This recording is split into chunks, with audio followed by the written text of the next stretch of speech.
baru tahun 1832, 2 tahun setelah Perang Diponegoro, itu didatangkan para Habib dari Yaman. Ya, itu belakangan, gak melok perang. Ya, langsung datang di sini. Ya, itulah nanti diangkat oleh Belanda jadi kapten Arab macam-macam. Itu orang-orang yang dari Yaman. Ya. Bahwa kedatangan orang-orang Arab itu ada beberapa gelombang di sini. Ya. Jadi pertama yang belakangan yang pakai gelar Sayyid, ya, itu masuk ke wilayah Nusantara termasuk di Jawa tahun 1790-an. Ya, kenapa? Karena di negeri Arab sedang terjadi pergolakan kaum Wahabi. Ya. Jadi kaum Wahabi tahun 1790 itu menyerang Karbala. Ya, karena dianggap sesat orang-orang di Karbala karena apa? Mengkultuskan kuburan Imam Husain yang mati di Karbala. Di situ golongan Wahabi ini semua orang yang ziarah ke makam sekitar itu dan penduduk yang tinggal di wilayah Karbala dikumpulkan dan disembelih. 6.000 orang mati. Setelah itu bergerak lagi, ya, ke wilayah Hijaz. Itu masuk, termasuk Mekah, itu jamaah haji juga dibantai di sana. Orang-orang yang mengaku keturunan Nabi, para sayyid, para syarif, diburu-buru untuk dibunuh. Disitulah mereka melarikan diri. Sebagian lari ke Jawa, ya, dengan naik kapalnya Belanda. Ya, lari. Nah, sebagian di antara para sayyid dari Hijaz, dari wilayah sekitar Mekah, ya, Jeddah, ya, kemudian sampai wilayah Madinah, itu namanya wilayah Hijaz. Itu sebagian masuk ke daerah Surakarta. Ya. Mereka itulah kemungkinan kemudian oleh Sultan Hamengkubuwono II ditampung, ditolong. Ya. Dikasih tanah untuk tinggal di situ dan kawin dengan perempuan pribumi. Ya. Wilayah tanah untuk para sayyid inilah, ya, yang di daerah Jogja sekarang dikenal dengan nama Kampung Sayyidan. Ya, itu sampai sekarang namanya Kampung Sayyidan. Para sayyid inilah yang nanti ikut perang mendukung pemberontakan Sultan Hamengkubuwono II. Ya, Sultan Hamengkubuwono II ini kakeknya Pangeran Diponegoro. Ya. Beliau kalah, ditangkap, dibuang ke Penang, ya, dan kemudian pengikut-pengikutnya melarikan diri, termasuk sebagian para sayyid melarikan diri. Ya. Itulah tahun 1810, ya, ya mungkin saja Sayyid Husain ini dari kelompok itu yang awal-awal itu. Nanti ketika Pangeran Diponegoro mengangkat senjata tahun 1825, ya, itu hampir semua para sayyid yang tinggal di Kampung Sayyidan ikut ngangkat senjata. Ya. Itu sebabnya ketika Pangeran Diponegoro kalah dan ditangkap, ya, tahun 1830, para sayyid ini dengan pengikut Pangeran Diponegoro tidak mau nyerah. Mereka melarikan diri semua, nyebar ke berbagai tempat. Ya. Itulah kita temukan banyak makam-makam para sayyid ini di berbagai wilayah. Ya. Itu cirinya para sayyid yang berasal dari wilayah Hijaz. Ya, Hijaz itu di daerah Mekah Medina sana. Nanti baru tahun 1832, 2 tahun setelah Perang Diponegoro, itu didatangkan para Habib dari Yaman. Ya, itu belakangan, gak melok perang. Ya, langsung datang di sini. Ya, itulah nanti diangkat oleh Belanda jadi kapten Arab macam-macam itu orang-orang yang dari Yaman. Ya, jadi gelombang itu. Jadi karena Mbah Sayyid Husaini ini tidak ada nama Yamannya, berarti beliau orang Hijaz. Ya. Karena kalau beliau dari Yaman pasti ada nama marga. Nggak tahu itu Al-Aidrus, As-Saggaf, ya, Al-Jufri atau siapa, itu nama wong Yaman. Ya, jadi beliau lebih jauh, berarti wong sekitar Mekah sana, bukan dari Yaman. Ya, kita temukan di wilayah Lumajang itu makam keramat. Makam situ nih, makam Mbah Saji. Mbah Saji. Nah, ketika kita lacak ternyata makamnya Sayyid Abdul Qadir dan Sayyid Abdul Rohim, pengikuti Diponegoro yang melarikan diri ternyata. Nama itu ada semua catatan itu. Ya, jadi saya kira itu yang perlu diteliti. Tapi lagi-lagi kita perlu cek, ya, seberapa tua usia ini. Ya, bisa saja lebih tua. Ya. Tapi yang jelas beliau orang Hijaz. Ya, karena nama yang terpampang di itu tidak ada nama marga. Jadi cirinya orang Hijaz itu tidak menggunakan nama marga. Kenapa? Rasulullah sudah menghapuskan nama marga mulai zaman dulu. Itu tidak ada yang menggunakan nama marga.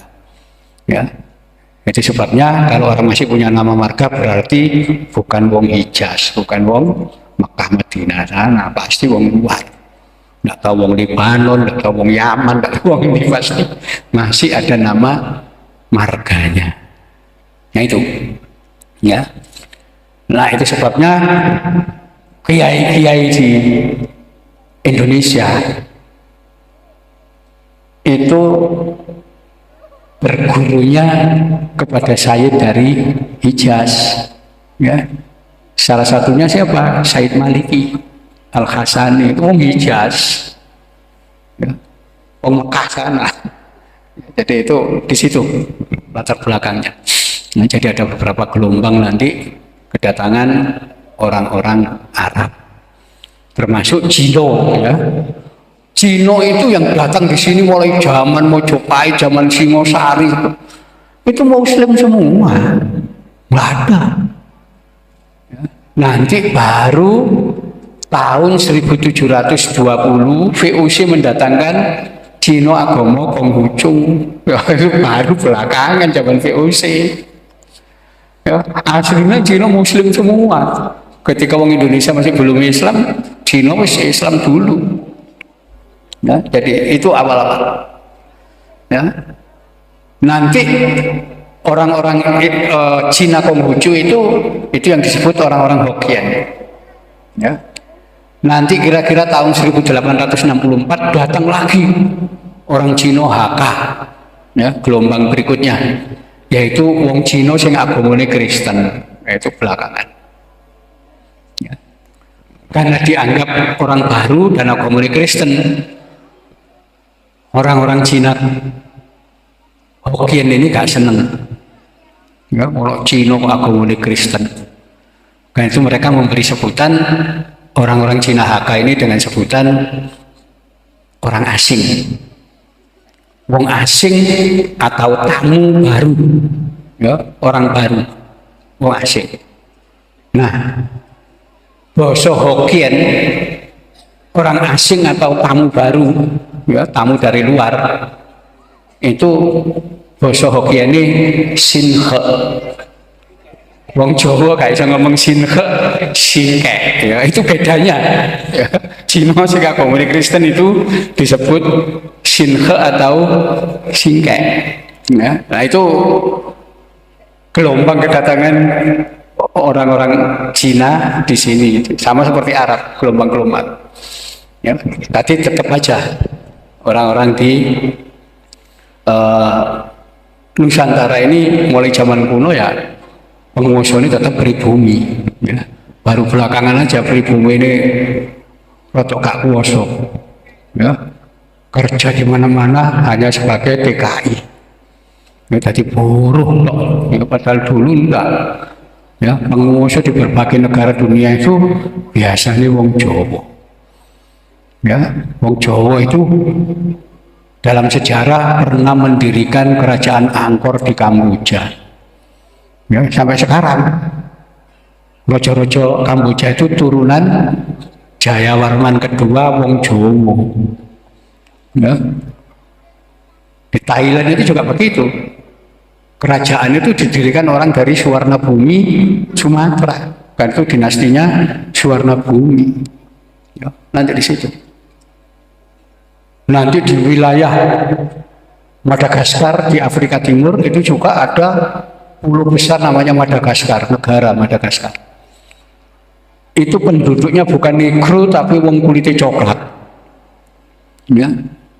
Kalau bicara bahasa Madagaskar itu banyak kosakata Jawa. Dan semua wong Madagaskar ngaku kita ini keturunan Jawa cuma tidak tahu Jawa sebelah mana. Sampai sekarang saya punya kamus kecil Madagaskar Indonesia. Ternyata kosakata Jawa, Jawa kuno itu hitung-hitungan esa 2, 3, 4, 5, 6, 7, 8, 9, 10, 20, 30, 40, 50. Padahal Madagaskar Jawa ini. Ya, sampai nanti ke orang Maori di Selandia Baru, ya itu pusat Jawanya wakai, termasuk orang Hawaii, orang Fiji, itu kosakata Jawanya banyak. Jadi Jawa itu dulu nyebar kemana-mana. Ya, nah, sekarang tetap aja kebiasaan nyebar ke berbagai negara itu tetap cuma statusnya mudun. Sekarang jadi TKI. Kalau dulu penguasa, sekarang jadi TKI. Ya, jadi itu. Ya, jadi saya kira ini yang sedikit bisa saya sampaikan. Ya, jadi ini daerah bersejarah kuno kita kumpulkan. Ya, kenapa? Ini nanti identitas. Ke depan itu hanya bangsa yang memiliki identitas yang mampu bertahan. Kenapa? Program global, deglobalisasi, itu semua identitas lokal dihilangi, dihabisi. Kenapa? Yang namanya globalisasi itu global. Ya. Karena itu lokal-lokal selamatan itu harus dihapus. Kenapa? Itu lokal. Tahlilan lokal, ya, itu harus dihabisi. Karena itu kalau ada golongan agama yang mengharamkan selamatan, menganggap tahlilan bid'ah, ziarah kubur musyrik, itu pasti oleh bayaran atau globalisasi. Kenapa? Supaya kita tidak punya identitas. Memang programnya begitu. Kenapa wong iki kok kuat yo? Padahal nganggur kabeh. Bayaran mereka. Ini program global. Itu sebabnya NU sampai bikin program Islam Nusantara. Itu sebetulnya megang tradisi sampai hilang. Kenapa? Begitu kita hilang, bangsa Indonesia terhapus dari muka bumi. Kenapa? Yang memang program globalisasi begitu. Ya, masyarakat tidak boleh punya identitas. Ya, karena itu saya alhamdulillah ini ya ada desa berusaha mencari jati diri identitas. Ya. Kenapa? Oh, itu tradisi kita harus kita pegang. Karena kalau enggak habis. Ya. Berapa banyak bangsa di dunia yang habis karena tidak punya identitas, hilang. Ya, contoh orang-orang aborigin di Australia, aborigin itu kasihan, bahasa aborigin itu sudah hilang, kabeh nggak bahasa Inggris. Ya, sampai sekarang ada kursus bahasa aborigin, sing ngajar wong Inggris kulit putih. Kan kasihan itu bangsa apa ini, nggak punya identitas. Nah, itu program globalisasi ya begitu, kita nanti udah nganggep taklilan, bid'ah, selamatan itu ya, semua. Jadi di situ, ya, itu identitas kita pertahankan. Saya kira ini ya yang sedikit bisa saya sampaikan. Nanti kalau ada yang memberi masukan, monggo kita berikan ya. Sekian, mudah-mudahan membuka wacana kita tentang hakikat peringatan-peringatan seperti ini. Ya, jadi di Malang itu sekarang dihidupkan lagi tradisi sedekah bumi macam-macam. Ya sudah, itu identitas kita. Ya. Dan yang sedekah bumi itu baru muncul zaman Islam. Jangan keliru. Upacara ruwatan itu zaman Islam, zaman Hindu gak ada ya. Ya. Nanti orang meninggal diperingati 3 hari, 7 hari, 40 hari, 1. Itu ajaran Islam. Jangan keliru dianggap Hindu. Hindu gak ada. Ya, itu semua ajaran Islam yang disampaikan oleh Wali Songo. Ya, ada semua. Saya kira ini yang perlu kita pahami. Nanti bagaimana pentingnya kita menguatkan identitas tradisi kita.